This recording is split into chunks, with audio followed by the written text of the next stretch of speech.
Well, hello. Okay, for today's video, gagawa nga naman tayo ng mga pa-order para sa Father's Day. Ayan. So, ang dami nating orders actually.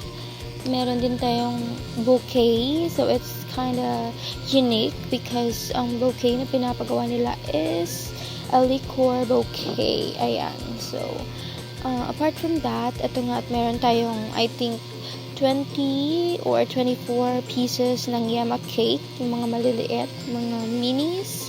And then, meron ding mga regular cakes na pa-order and meron ditong, I think, dalawang malaking yama cake but I wasn't able to include it in the video.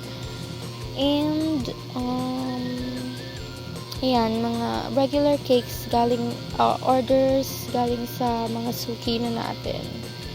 So, ito nga rin pala yung time na nag-try na akong turuan yung bata na mag-bake. Yan. So, bale pina-assist ko siya sa mga steps. And then, sa pag-frosting na rin, pinatulong ko na rin siya. So, pinatry ko na rin siyang mag-frosting. Yan. So, nag-enjoy naman talaga siya dyan.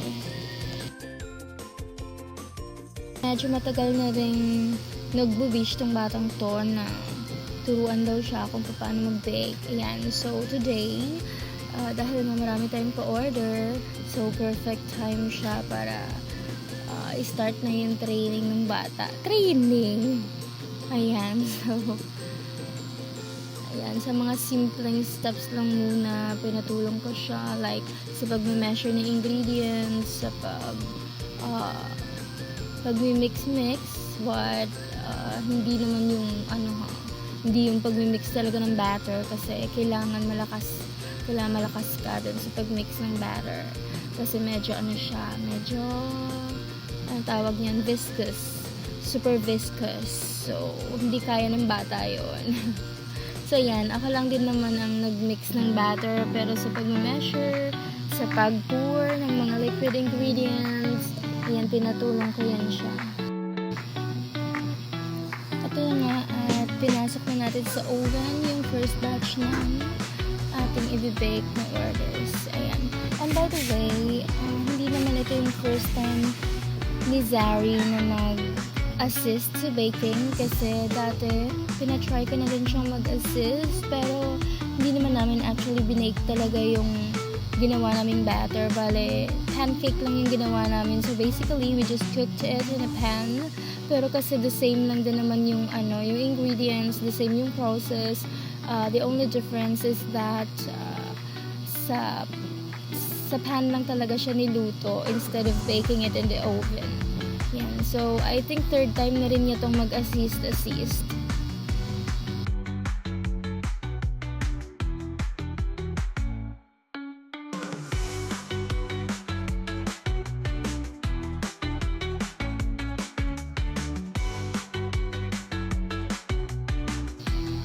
Okay, sa mga part na to, napapagod na nga siya dito.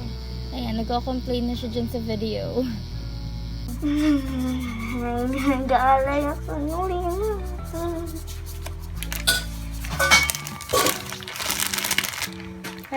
Gusto rin? Sugar pa gulog. Sugar pa? Wala ko na.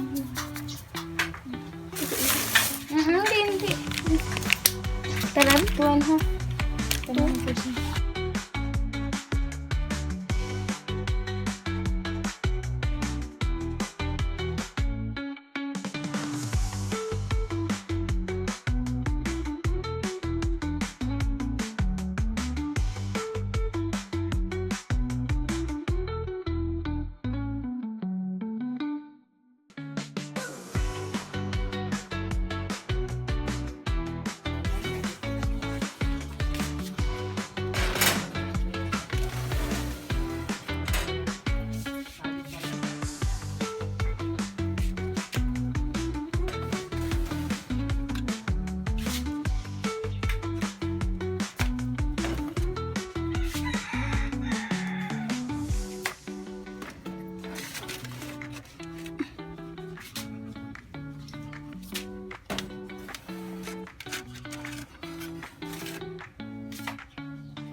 tapos na nga tayo sa last batch ng ating binibake. So, hinango ko na silang lahat sa oven. And, magsa-start na tayo ng frosting.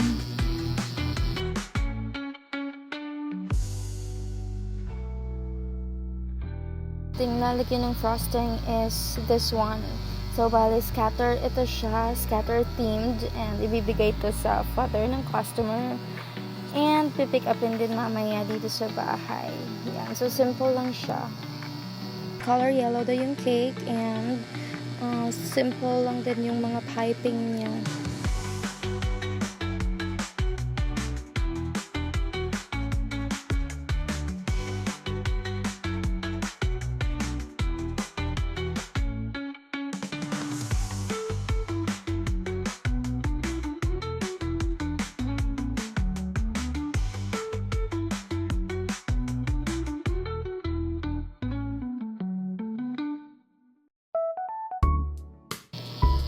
Habang gumagawa tayo ng second order, ay bigla nang nag-brown out. So, ayan, makikita nyo, nag-block talaga siya. So, ang ginawa namin, kasi na kailangan namin gamitin yung mixer at we don't have a generator at home. So, ang ginawa namin, pumunta pa kami ng bayan para makigamit lang ng generator sa kakilala namin. Yan. So, dinala namin yung ingredients ng frosting and then doon na lang din kami nag-mix. Buti na lang at meron pang butane, yung aming anong tawag nito, suanobutane. So, buti na lang at meron pa siyang parang isang tube ng gas. Yan. So, yun, dinala namin. Tapos, doon na rin kami nagluto ng caramel, sugar, at doon na rin kami nag-mix ng frosting sa bayan. And then after that, dinala pa talaga namin pa uwi yung frosting para magamit namin sa ibang cakes. At kung makikita nyo nga pala, nasa labas kami niyan kasi nga ang init-init sa loob kasi ang tagal ding bumalik ng kuryente.